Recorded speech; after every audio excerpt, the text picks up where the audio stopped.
você, enquanto estava no S', você escreveu a lei da conservação. Então, você estava no S', você tinha todas as velocidades com linha. Tudo com linha. Aí, o que eu fiz? Usei as transformações de Lorentz e calculei todas as velocidades sem linha. Veja que as suas massas não mudaram. Suas massas não... Era essa a sua hipótese, né? Sua massa não mudou. Então, era MA num referencial, MA no outro. Massa não mexi. Eu só mexi nas velocidades, porque P e MV é a única coisa que eu preciso mexer. Aí, eu calculei a quantidade de movimento total em S. Veja que aqui agora não tem nenhuma linha. E dá bonitinho nas componentes X, mas não dá nas componentes Y. Então, aí você começa a falar assim, ah, meu Deus, preciso mexer. Tem alguma coisa que eu preciso mexer. Sim, você precisa mexer, né? Você precisa mexer na definição do P para conseguir fazer com que, não havendo forças, a sua quantidade de movimento total tem que ser conservada. Você mantém a lei da conservação. Você está mantendo, essencialmente, o que você sabia na mecânica clássica, mas você está estendendo para a mecânica relativística. Agora, porque você viu, né? As velocidades aqui não se transformaram segundo Galileu, se transformaram segundo Lorentz. Não dá para não fazer. Então, isso aqui tem que ser corrigido, tem que ser modificado. E exatamente, então, com essa introdução deste fator de Lorentz, ou seja, do 1 sobre a raiz de 1 menos V2 sobre C2. E aí entra, então, um novo conceito, que antigamente se falava assim, a massa do corpo, quando ele está parado, é a massa de repouso dele, M0. Na realidade, eu quero defender para vocês que essa massa é a única massa que você pode dizer de alguém, de um objeto. Porque o M que está aqui, assim definido, é uma função que depende de V. Então, isso aqui não é uma informação, isso é uma função. Porque um corpo que tem massa de repouso M0, se ele tiver com uma velocidade diferente, ele tem o que corresponde ao gama M0 vai ser totalmente diferente. De novo, insisto que vocês vejam que aqui entra V quadrado sobre C quadrado. Então, para velocidades pequenas, em comparação com a velocidade da luz, isso aqui é um késimo, né? É pouquinho. Então, é 1 menos 1 késimo, tira a raiz, vai dar perto de 1, não vai fazer diferença nenhuma se a velocidade for pequena, comparado com C. Porém, se a velocidade for alta, aí sim, esse fator vai fazer toda a diferença. Tá? Então, e agora? A hora que você escrever a segunda lei de Newton, você não vai derivar... onde que tem agora as coisas? Onde que está variando? Tem V no gama. Então, você não deriva só esse V, você deriva o V que tem dentro do gama também. Percebem? Essa é a mudança. O M0, esse você pode tirar para fora. Mas a hora que você fizer a derivada com relação ao tempo, não é apenas derivar V, como era antigamente na mecânica newtoniana. Você tem que derivar o gama também. Essa que é a diferença da situação. Então, agora, tem mais duas coisas que eu preciso introduzir para vocês, além da mudança do P, né? Além da mudança do P, eu tenho que definir energia cinética, ou seja, eu tenho que estender, eu tenho que melhorar a minha definição, nós vamos estendê-la no sentido de escrevê-la de uma forma diferente de 1 meio de MV2, não vai mais ser 1 meio de MV2, e definir a energia total de um corpo. Tá? A energia total, bom, primeira coisa que eu tenho que fazer, se o corpo... Vamos lá, energia total. Se vocês estivessem fazendo mecânica newtoniana, qual que é a energia total de um corpo? O que vocês iriam me responder? Energia, isso, perfeitamente. Energia potencial, mas a energia cinética. Perfeito, era exatamente isso. Então, no momento, eu quero partir do princípio que eu não quero ter nenhum campo atuando sobre o meu corpo. Por exemplo, meu corpo não está no campo gravitacional, não tenho energia potencial. Tá? Eu quero um corpo que está isolado, não tem nenhum outro objeto que está atraindo ele, então ele não tem, eu vou supor, para facilitar a minha vida, porque eu quero estudar energia cinética, né? Apenas, eu vou supor, então isso é a hipótese, supondo a energia potencial igual a zero. Então, se você tivesse na mecânica newtoniana, se não tem campo nenhum atuando, não tem gravidade, por exemplo, o corpo está longe de todos os astros, né? Não tem nenhuma atração gravitacional, né? Não tem energia potencial. Eu estou pensando em termos de energia potencial gravitacional, mas não precisa, pode ser uma energia potencial qualquer. Então, se você está na mecânica newtoniana, a sua energia total, você a definiria apenas como uma energia cinética, o meio de mv2, ou escrito de outra maneira, P2 sobre 2m. Tá? Na relatividade, o conceito vai ser alterado. A energia total... sim. Qual que é a energia cinética mínima? Se o corpo está parado, o menos que ele pode fazer é estar parado. Tá? Então, se ele, a menor energia que ele vai ter é zero. A menor energia cinética e, consequentemente, na mecânica newtoniana, a menor energia total. Na mecânica relativística, essa definição muda. Tá? E aí entra exatamente o quê? Entra o M0C2 como uma energia mínima que o corpo vai ter. Você inclui esta energia que está aparecendo aqui, só que pode ser deduzida. Eu estou só adiantando se vocês não tiverem paciência de aguentar a dedução, né? Então, a energia total de um corpo, isso aqui é na mecânica newtoniana, isso aqui na mecânica relativística. Supondo que eu não tenho energia potencial, a energia total relativística vai ser o que ele tem de energia de repouso, na forma de massa, então M0C2, mais a energia cinética que está aqui. Tá? Então, o mínimo de energia que o corpo vai ter não vai ser zero, como é na mecânica newtoniana, vai ser M0C2. Tá? Bom, isso estou supondo que o corpo tenha massa. Tá? Por hora, eu estou supondo que o meu corpo tenha uma massa de repouso M0C2. Então, a energia cinética, eu preciso achar aquela energia cinética agora na dinâmica relativística. Como é que eu acho? Eu acho da mesma forma que eu acho na mecânica newtoniana. Aqui a energia cinética, estou supondo então que a energia potencial é zero. Como é que eu faço? Eu faço atuar sobre o corpo uma força e vou ver como é que vai variar a energia cinética desse corpo que está sujeito a essa força. Ou seja, exatamente o teorema do trabalho. Vou fazer a força exercer um trabalho e isso vai se traduzir numa variação de energia cinética. É isso que eu vou calcular. Da mesma forma que vocês fazem em Física 1. Só que, em vez de eu escrever MV no momento, eu vou escrever gama MV. Vou usar, então, a definição da quantidade de movimento. Aqui, no lugar do P, eu vou usar a nova definição, a definição estendida, generalizada, então, da dinâmica relativística. Então, o que eu fiz? A variação da energia cinética pode ser traduzida como F escalar V, né? Isso essencialmente vai te dar o trabalho, já vai aparecer já o trabalho. Então, o que é? O F é o dp dt e o P é o gama M0V. Então, o que eu tenho aqui? V escalar gama M0, ddt de gama M0V. Preciso fazer essa conta. Eu faço essa conta aqui para vocês na forma integral.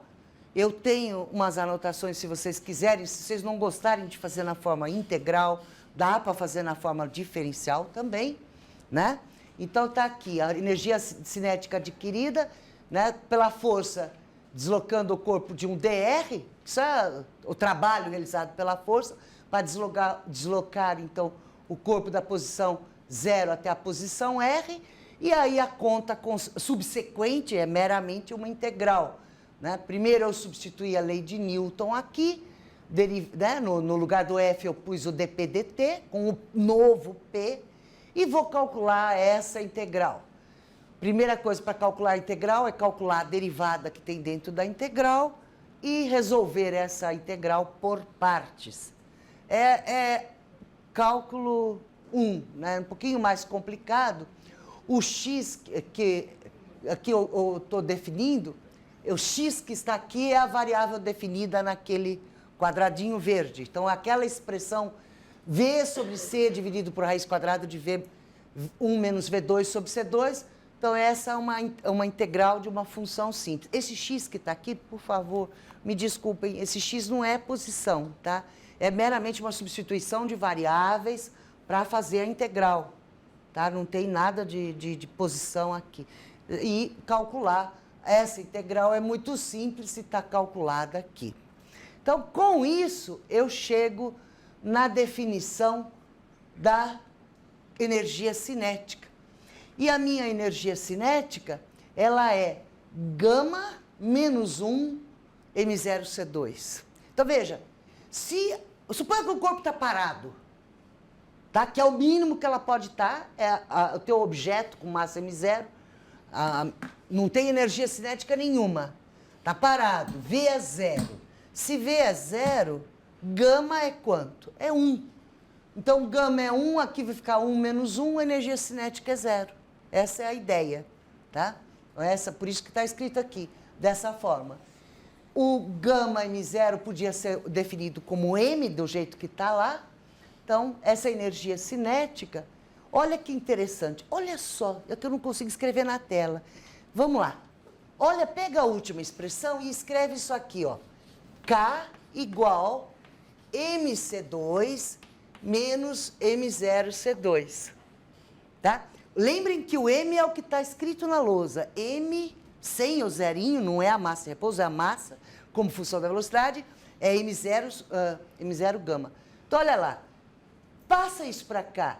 O que eu posso escrever é K mais M0C2 igual a MC2. Olha, aqui está o pulo do gato. Isso aqui é a energia de repouso na forma da massa, né? Tá? M0C2. Isso daqui é a energia cinética. Se o corpo estiver parado, isso aqui é a energia cinética, vai ser 0.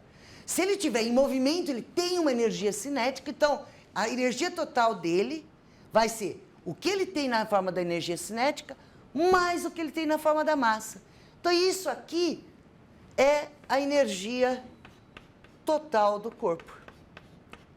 De novo, repito, não tem energia potencial na brincadeira, é só um corpo andando com uma certa energia cinética. Escrevendo de outra forma, K mais M0C2 igual, o M que está aqui é gama, fator de Lorentz, M0C2. Mas, de fato, a fórmula mais conhecida da física é essa aqui, E igual a MC2. Tem um monte de gente que tem camiseta escrito E igual a MC2 nas costas, põe o Einstein na camiseta, escreve o E igual a MC2, E igual a MC2 na camiseta. Mas essa é uma fórmula muito difícil de interpretar, gente. Não é... Você olha assim e fala assim, ah, legal, né? Está dizendo que uma massa tem uma energia... Ixi, Maria, é complicado. Então, o que precisa entender é exatamente... Olha, é fácil, não é difícil. Se o corpo está parado, ele só tem, na definição relativística, energia de repouso, só M0C2.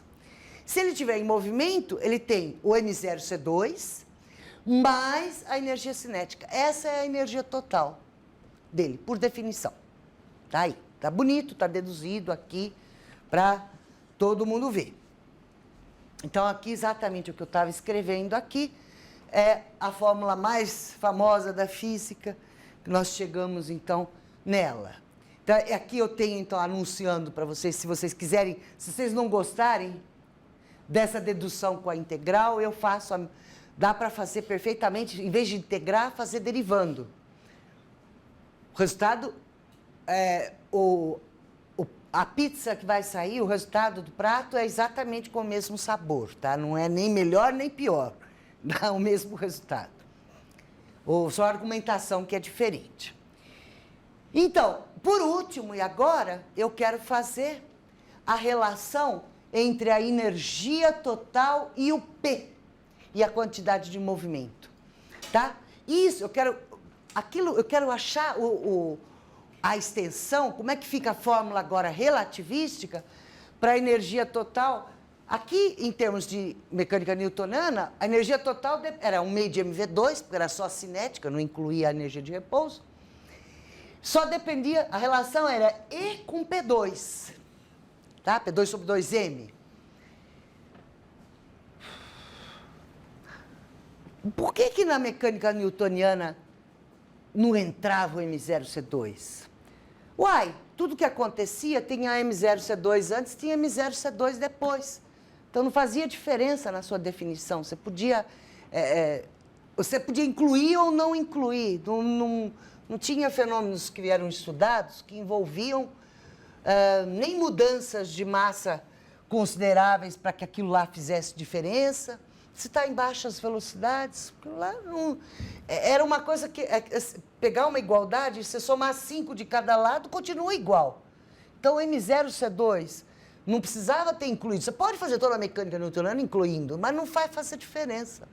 Aqui faz porque você mexeu na sua definição da energia cinética, que não é mais o meio de mv2, é diferente, e não é mais P2 sobre 2m, que é a mesma coisa, porque você mexeu no P. Essa que é toda a encrenca. Então, eu quero achar como é que a energia total depende do P.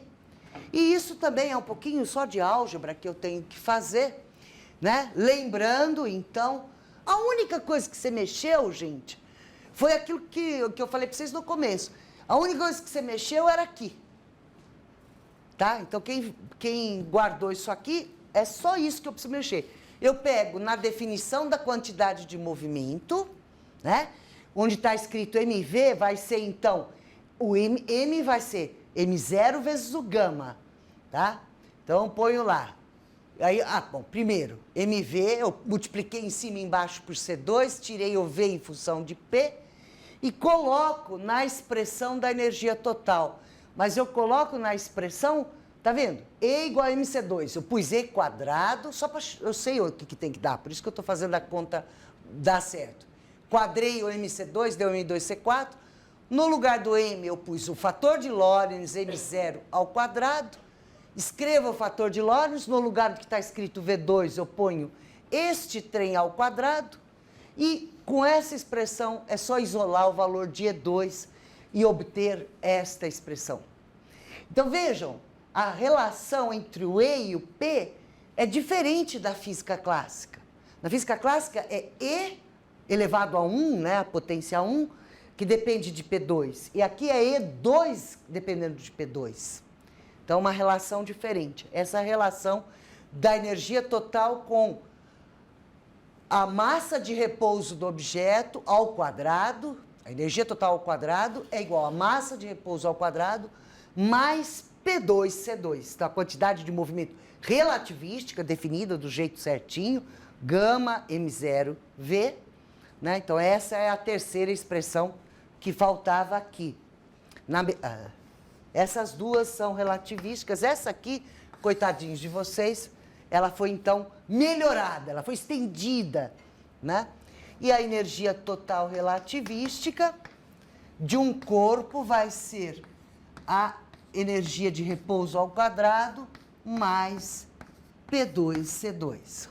E aqui tem um indício de uma coisa que vai dar nó na cabeça de alguns de vocês, porque se você tiver um corpo com massa zero, massa de repouso zero, né? Você vai falar assim, não tem massa. Então, você vai zerar esse termo. Não tem massa, mas tem quantidade de movimento e tem energia. Então, isso é para aguçar a curiosidade de vocês para as próximas aulas das próximas semanas, tá? Muito bem. Por último, então, eu quero pegar a expressão da energia total, né? Aqui tem E, energia total do corpo, gama M0C2, o gama está aqui embaixo. Se você pensar em termos de um corpo que está andando com velocidades baixas, pequenas em relação à velocidade da luz, você pode simplesmente expandir em série aquela raiz quadrada do denominador. E aí, se você expandir, né? Vai dar aquela série de Taylor que está lá. Se você ficar só com o primeiro termo, bom, aqui a expansão te dá uma série de potências aí infinita, mas se eu truncar a série, se eu parar no segundo termo, o primeiro termo vai ser M0C2 vezes 1, que é exatamente a energia de repouso que eu pus, e o segundo termo, olha lá o que deu. 1/2 de MV2. Ou seja, por isso que eu digo para vocês, você não tem que jogar nada fora. A mecânica newtoniana, a mecânica da sua baixa velocidade, ela é recuperada. Você chega de novo nela quando você está em velocidades baixas. Não tem nada, entre aspas, errado. É que você não pode aplicar a mecânica newtoniana para velocidades altas. Olha que lindo, recupera o MC2. O meio de MV2. Isso pode ser medido experimentalmente. Então, eu tenho aqui uns dados experimentais da medida da energia cinética de elétrons que foram acelerados num acelerador linear no MIT. E são elétrons, são partículas levinhas, né? Então, você pode acelerá-los num acelerador potente. Você vê que você está com velocidades atingindo os pontos experimentais, estão da ordem de 90% da velocidade da luz, 0,9C. Então, velocidades altas. Aí, a previsão da energia cinética clássica é aqui, ó, é essa curva aqui, esse braço de parábola que está aqui, 1/2 de MV2. E olha o que está lá. A energia cinética, ela está crescendo imensamente, vai indo embora, conforme você está com velocidades cada vez maiores. Está indo embora por quê? Está indo embora a quantidade de movimento que está crescendo e a energia cinética por causa do termo que está aqui embaixo, por causa desse fator de Lorentz, porque ele que está fazendo toda a diferença. Os xizinhos que estão dentro da bola vermelha são os pontos experimentais desse experimento que foi feito. Isso é antigo, tá? Já tem, mas é tradicional mostrar porque teve um resultado bastante comprovando todas as medidas para elétrons com velocidades altas. Isso é um artigo que saiu no American Journal of Physics, de 64. Então, acelerando elétrons num acelerador, uma máquina, né, num acelerador linear. O que mais? Vejam, o comentário que vocês precisam ouvir agora, mas talvez nós vamos aplicá-lo depois, um pouquinho mais para frente, no nosso curso. Quando você está... Quando que esse negócio de você incluir massas de repouso faz alguma diferença? Por que está incluindo ali? Veja, se você está fazendo reações químicas, reações químicas são relações em que você está... Reações, perdão, em que você está mantendo praticamente... você não está mexendo no reempacotamento de prótons e nêutrons dentro dos átomos, você não está mexendo nos átomos. Então, as massas são praticamente as mesmas, antes e depois. Está tudo lá, né? E são reações que são a baixas energias, não vai fazer muita diferença se você está incluindo ou não. O ponto é que quando você vai estudar física nuclear, qualquer mudança de massa, né, na hora que você empacota os núcleos atômicos, qualquer mudancinha de massa multiplicada por C2 dá uma baita diferença de energia. Exatamente nessa conversão de diferenças de massa que você vai depois poder, por exemplo, fazer uma bomba atômica, fazer uma bomba nuclear, fazer uma reação de fissão ou de fusão, porque você está liberando energia, liberando pequenas diferenças de massa, tá? Então, isso vai aparecer, diferenças de massa. Digamos, antes tinha uma certa massa, depois tem outra e liberou uma diferença, você pega aquela diferença, multiplica por C2, dá uma energia que é liberada. É assim que o Sol emite energia, nesses empacotamentos de reações nucleares, né? Por que eu estou falando isso? Porque eu acho que está muito arraigado na gente aquela ideia de massa é conservada, né? Isso vem da química, isso é Lavoisier, lá de uns par de séculos atrás. Então, se você começa a mexer com diferenças de massa, você pode sim usar, vai fazer diferença na hora de você entrar ou não o M0C2 no seu cômputo da energia total. O que eu queria falar é o seguinte, né? O que eu não consigo fazer, se eu conseguisse, eu estava bem. Então, só para vocês não acharem que é isso que eu estou fazendo. Eu não consigo, por exemplo, transformar a massa desse giz, né? Porque aqui tem uma massa, né? Se vocês calcularem, pega a massa do X, multiplica por C2, vai dar uma bela de uma quantidade de energia. Mas eu não consigo fazer isso aqui, liberar isso aqui, transformar isso aqui, por exemplo, em energia radiante, em onda eletromagnética ou alguma coisa. Eu consigo, sim, fazer pequenas mudanças, pequenas variações de massa, do jeito que eu estou pondo lá, um ΔM. Se eu consigo fazer reações nucleares, liberando um pouquinho de diferenças de massa, nós vamos fazer isso no final do curso, né? Aí isso eu consigo liberar. Então, tirar aquela energia que está, a gente diz, armazenada na forma de massa e liberá-la na forma de energia cinética ou energia de radiação ou qualquer outra coisa. Então, só que eu não consigo fazer. Se eu conseguisse transformar isso aqui, faz a conta. Pega um objeto de 1 grama, multiplica 1 quilograma. Não, 1 quilograma é muito. 10 a menos 3, tá bom. Vamos fazer uma conta de cabeça. 1 grama, tá? 1 grama é 10 a menos 3 de quilograma, multiplica por C2, que é 3 vezes 10 a 8 metros por segundo, então vai dar 9 vezes 10 a 16, 9 é quase 10, vai dar 10 a 17 vezes 10 a menos 3, 10 a 14 joule, tá bom para vocês? Já pensou num reator? Se você conseguisse fazer um reator com 10 a 14, que nós chegamos? 10 a 14 joules, com 1 grama de matéria? Uau! Se eu conseguisse fazer isso, estava bem, né? Não precisava resolver o problema da energia, de fontes de energia. Mas não é assim que a coisa funciona. Nós, deixei do outro lado.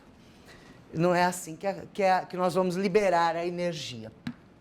Então, se você tiver pequenas mudanças de massa, você consegue, então, liberar quantidades de energia. Mas, enfim, é para aguçar o apetite de vocês para as aulas de física nuclear. Nós não trabalhamos com relatividade geral nessa parte do curso, né? Já mencionei isso para vocês, mas, em essência, na relatividade geral, quer dizer, só como conclusão do que nós estávamos falando, o que você vai fazer? Você vai começar a trabalhar com referenciais não inerciais, então, referenciais acelerados. E um dos pontos que preocupava Einstein é exatamente: você está fazendo um experimento na Terra, você está fazendo dentro de um campo gravitacional. Como é que você faz? Se você está, por exemplo, dentro de um elevador, né, e está jogando, fazendo experimento com uma bolinha que está caindo, está tudo sujeito a um campo gravitacional, portanto, está acelerado, tem a força gravitacional atuando.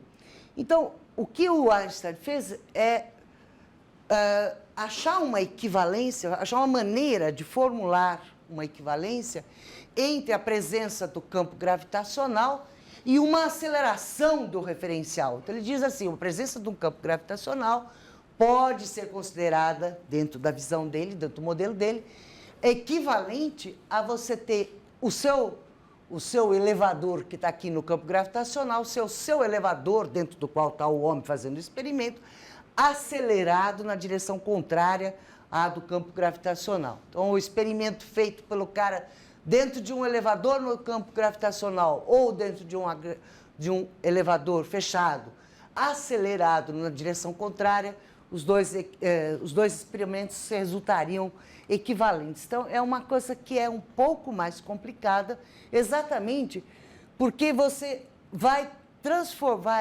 considerar o fato de você ter um sistema acelerado na brincadeira.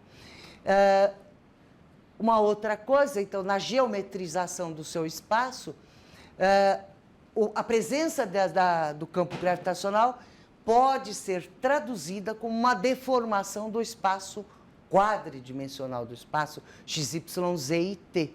Então, há algumas visões, alguns esquemas que são ilustrativos, mas eles são...